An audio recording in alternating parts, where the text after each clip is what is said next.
Vamos a proceder a la creación de claves o llaves en PGP.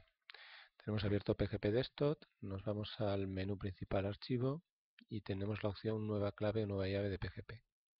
Esto abre un asistente que deberemos seguir.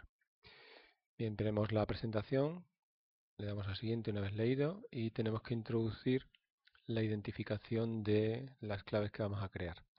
Para ello damos un nombre completo, podemos introducir nuestro nombre.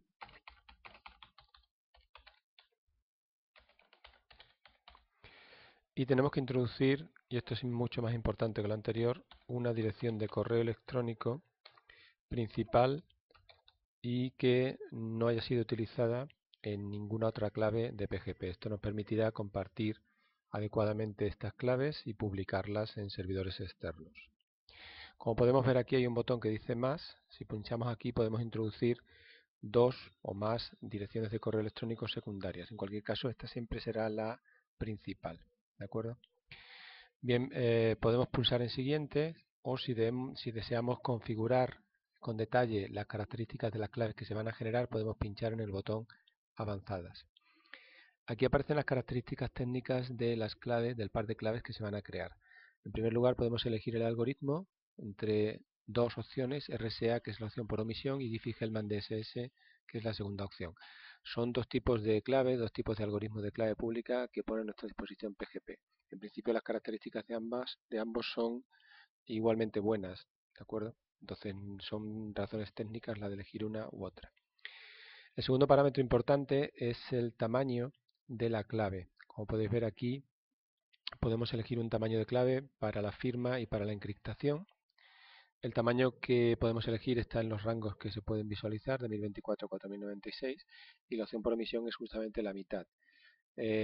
Indicar que mientras la clave sea más grande o a tamaño de clave mayor, la seguridad es mayor, pero también el tiempo de proceso de cualquier operación realizada con estas claves se incrementa de forma significativa. A título indicativo y no exacto, podemos decir que un tamaño de clave de 4096 bits, pues esta unidad son bits, puede requerir pues el triple de tiempo de proceso que el tamaño de claves por omisión, que es 2048. Por ejemplo, a la hora de cifrar o firmar un archivo de varios megas, podemos ver como una clave de 4096 bits puede requerir más de un minuto en realizar esta operación. En cualquier caso, podemos generar claves de prueba y realizar todo este tipo de pruebas. Bien, además de estos parámetros fundamentales, podemos elegir otra serie de parámetros secundarios que tienen que ver con los algoritmos concretos que emplea PGP en las diferentes operaciones que nos va a permitir. De entrada, en estos momentos no requiere explicación adicional y no tiene mucho sentido cambiar estos algoritmos, por tanto podemos aceptar los que se nos proponen. Bien, una vez introducidos estos datos, pulsamos siguiente y el siguiente paso es utilizar o introducir una contraseña, en este caso más que una contraseña es una frase de paso, que se va a utilizar o la va a utilizar PGP para proteger nuestra clave privada en el anillo de clave privadas. Esta frase de paso o contraseña la debe conocer única y exclusivamente el propietario de la clave y como cualquier otra contraseña obviamente no se debe apuntar, escribir, anotar en ningún sitio ni se debe pasar a ningún otro usuario. La contraseña obviamente hay que introducirla por duplicado en estos dos cuadros diálogos, estos dos cuadros que veis aquí. Podemos mostrar las teclas a medida que vayamos escribiendo si activamos esta pestaña o bien teclearla de forma directa. Aquí va a aparecer una barra de desplazamiento que nos va a indicar el nivel de calidad de la contraseña que introducimos. El nivel de calidad de una contraseña indica lo buena o segura que es y va a ir creciendo a medida que mezclemos caracteres diferentes, mayúsculas, minúsculas, alfabéticos, numéricos, símbolos de puntuación, etcétera. ¿De acuerdo?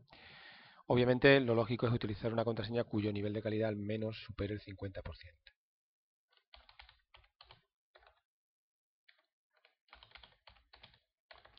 La contraseña que yo acabo de introducir en esta prueba, como podéis ver, solo llega al 30% y es una contraseña de 8 o 9 caracteres que mezcla mayúsculas, minúsculas y dígitos. ¿De acuerdo? Mejor que esta contraseña, pues obviamente podría ser una frase de paso.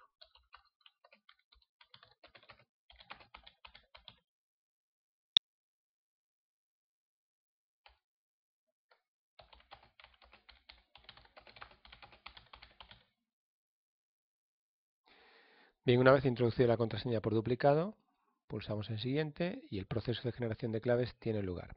Como veis, PGP nos avisa de lo que está haciendo y al final nos dice que el proceso ha tenido éxito.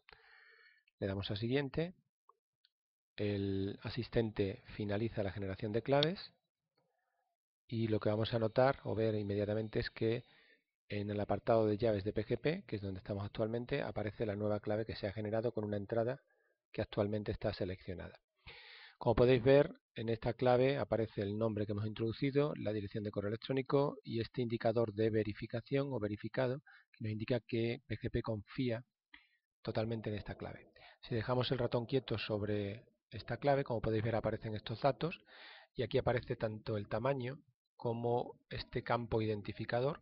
Ese campo identificador es un número hexadecimal que identifica de forma biunívoca a nuestra clave. Nos va a servir, como veremos más adelante, entre otras cosas, para poder buscar esa clave en servidores externos. Si pincháis aquí, podemos abrir el contenido y como podéis ver, pues aparece nuestra clave.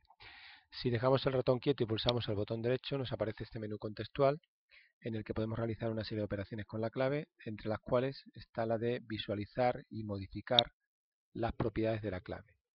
Estas son las propiedades que tiene PGP sobre la clave.